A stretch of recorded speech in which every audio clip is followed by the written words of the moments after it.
Yo, Cover One crew, what is going on? Welcome back to the show. Hope y'all be good. I am fabulous today because we're diving back into scouting reports, and we got a good one. It is Jalen Carter coming from University of Georgia, UGA, the national champions.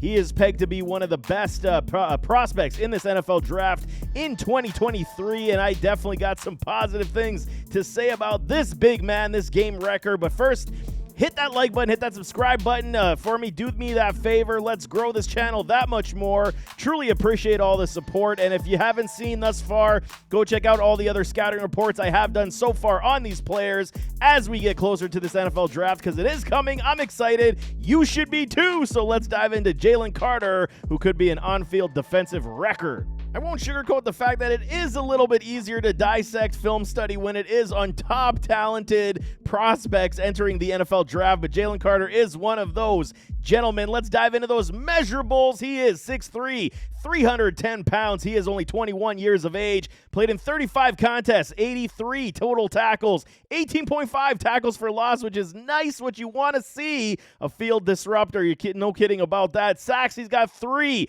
0 picks, obviously, because he's not in coverage. Pass defended 4, and then 2 forced fumbles on his career statistics. Overall, the biggest part of it is we want to see out of our defensive linemen, even if they don't have the top-end sack productivity, are they a disruptor? Are they a penetrator? You know, what is their pressures, QB pressures? What does that look like? And Jalen Carter definitely fits the bill in many of those categories, even though his sack department does not showcase top-end talent. But let's go to those pros because he's got good ones. He's got a good stout frame. 6'3", 310 is very good. And I mean, there is room to grow. I don't believe he's peaked at this point when it comes to his strength, physicality, and that type of sense. I think there is still room to grow, which is quite scary for a gentleman his size already. Agile and quick, extremely powerful, explosive first step. Those are basically the mantras that I'm going to put down on a Jalen Carter right off the bat. Everybody knows how good he is, but when you're talking how agile and quick he is in those movements, I mean, it's very good. Top end elite traits, no kidding. He is extremely powerful. Upper body sense, he's very powerful, and that first step explosion is definitely there on tape. He does get after offensive linemen with that first step, puts him off balance. He does all of that extremely well, and why he is being coveted one of the best players, if not the best player in the entire NFL draft. Upper body point of contact strength is absolutely fantastic. I got no issues in this man about this right now, and when he does get into an NFL weight room, this will only improve in my opinion. So you're not only drafting him for what he is today, but what the future will hold in what his strength is going to be. Destroys blockers on force impact, especially with the upper body. Like I'm saying, it's definitely there. Coincides with the first step burst off the line. He does this extremely well also. So if you're singling up at Jalen Carter, I don't know why you would.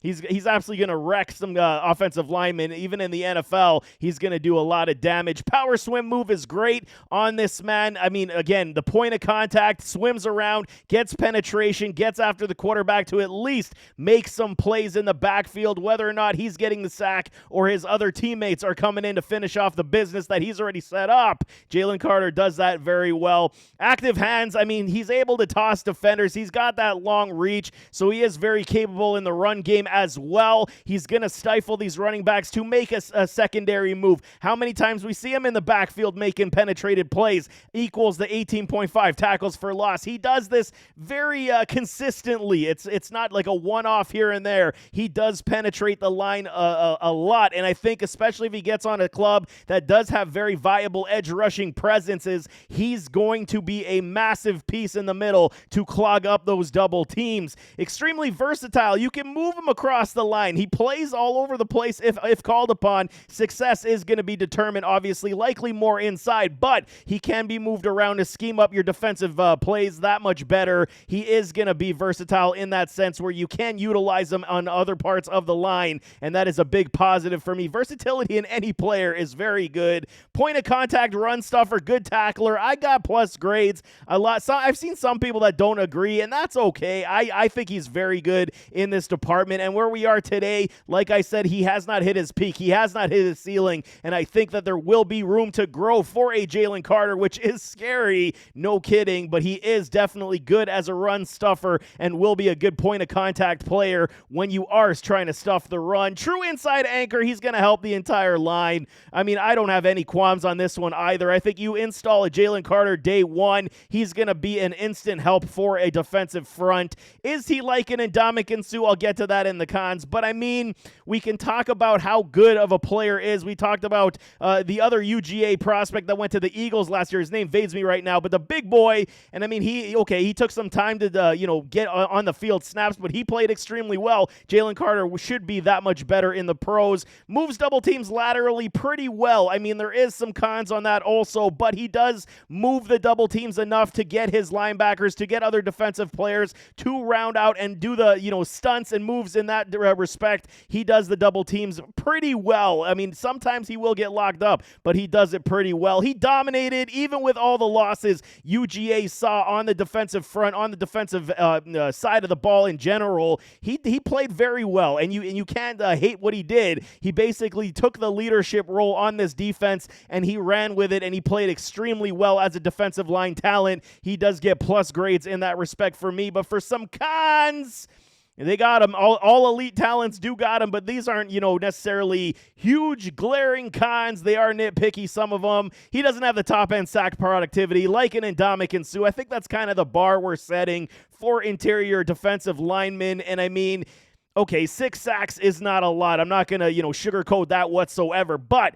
he does have a lot of pressures behind the line of scrimmage. Quarterback pressures, penetrated pressure percentages, they are very high, so that is a big positive. You want to get after the quarterback. You want to be able to have the running back dance a bit in the backfield. He does that well, but it did not translate into, overall sack productivity for a Jalen Carter. Double teams do win at times. While he does move the this is kind of the conundrum in this. So you're going to say he gets beaten sometimes by double teams, but he does move them laterally to get other players, involved in the play. So I think that is a very good positive as well. So you take it on both sides. He cannot necessarily beat all the double teams. Obviously, no human can do it consistently 100% of the time, but he does move them enough to at least get other players in the zone, in the range, to make a play either on the quarterback or running backs off the defensive front. So I think that's a big positive as well, that he can move them, but he does, double teams do win on him at times. Some technique issues with leverage power, and I think this comes from more the lower body. He could stand to gain a little bit more muscle mass on the lower body, but his upper body is just pure stoutness. And I mean, I just created a word, but he is stout like a mother because, I mean, he can bully people just with his upper body. If he rounds out the rest of his lower body, you're going to see this man turn into a dynamo in the NFL. Footwork improvements, I mean, okay, it's nitpicky at best, but there are times you almost say that can he be taking a play off here and there? Maybe, but then you kind of see it's just the hesitation rather than the explosive burst. You do see it from time to time. Nothing glaring of a concern, just a nitpicky thing. You want to see him be, 100% player all the time. And I mean, okay, you're not going to see that from big men. They will take plays off from time to time, but I mean, that's just footwork improvements. I think it's going to round out with good, solid coaching in the NFL. Continue to improve the rest of your technique repertoire. I mean, the hand slaps, the swim moves, the finesse moves, the power moves, just little refinements, and it's just going to continue to improve his stock that much more. Minor injury history, the ankle, the knee, nothing crazy. He did miss some time due to those injuries, but it's nothing crazy for us to say, he's an injury-prone player at this point, especially when you're talking about a guy who could be picked within the top 5 for sure, in the top 10. But when we're speaking about the top 10, I didn't put it down here because I don't know if it is true or not. We're talking character issues on a Jalen Carter, potential character issues on a Jalen Carter. I don't know if I'm in it on this one yet. I've seen other people indicate, especially on social media, Twitter, example, like early on in the draft process, saying there was character issues that some teams did possess or did have on this man that he possesses. And Okay, so he had that, legal issue with the car accident, the death of his former teammates. Very sad situation. The lying to the police. Okay, whatever. I'm not even going to get into that, but I'm saying, like, these are types of situations. Now he's getting his agent to tell him to cancel, or the agent, I'm sorry, is canceling the other top 30 visits because the top 10 is where they believe he will be picked. And that's fair because he is an elite prospect that should be picked in the top 10, no kidding. But I mean, to publicly say I'm canceling the rest of these meetings and these interviews because you're a top 30 team because Jalen Carter won't be there, the optics just don't look great, which then in turn turns around to say that Jalen Carter has a character issue, which this is being pushed by his agent to say, no, I'm not going to waste his time because the teams that I talk to that will trade up into the top 10 will be taking Jalen Carter in that respect. So you understand where it's coming from. That's why I didn't put it down necessarily as a con. Is it a character issue, or did he make just some poor judgment calls, in his time? I mean, youthful guy, right? So you're going to make some mistakes. Hopefully he learns from them, and I don't necessarily see that as a glaring con, but I mean, some teams have definitely even taken him off the board due to these character issues. So I mean, you got to take it with a grain of salt for what it is. This could potentially be something if he doesn't round out the rest of his mentals and say, I'm in the NFL and I'm going to play my ass off here, or whatever it is. But I mean, Jalen Carter, to me, regardless, is a top talent. So for grading purposes, there weren't a lot of knocks, man. I had him ranked extremely high in a lot of check boxes. 85.5% for a Jalen Carter is my grade score. He is one of the best talents in this draft class, no kidding. He gets himself into that NFL weight room like we know he will be, dedicated and committed. He could literally be like the Aaron Donalds of this league. He is that talented. He does have movements of a speedy edge rusher, but he is an interior defensive lineman. I still got Will Anderson ahead of him by a smidge, but it's only because I crave what Will Anderson does on the field a lot more than I do interior defensive lineman at this point. But I understand you got to have the massive interior strength to push the line to help the guys like Will Anderson. So that's why Jalen Carter is right on his heels, as they are holding very, very favorable grade scores for me. So there you have it. That is Jalen Carter, UGA product, interior defensive lineman, extremely solid player that is going to make noise in the pros. Because, I mean, elite prospects are what they are. They are elite prospects, and you're hoping that they're going to, pan out in the NFL. The character thing, like I mentioned, we'll see how that does go. I don't think it's as big as a lot of people are making it out to be, but we shall see as the NFL draft is vastly approaching. Nevertheless, as always, don't forget to hit that like button, hit that subscribe button, jump in those comments, give me your thoughts. What are you thinking on Jalen Carter? Is he your number one prospect in this NFL draft? Put it in the comments. Let's talk it out, but we'll see you next time. I am out.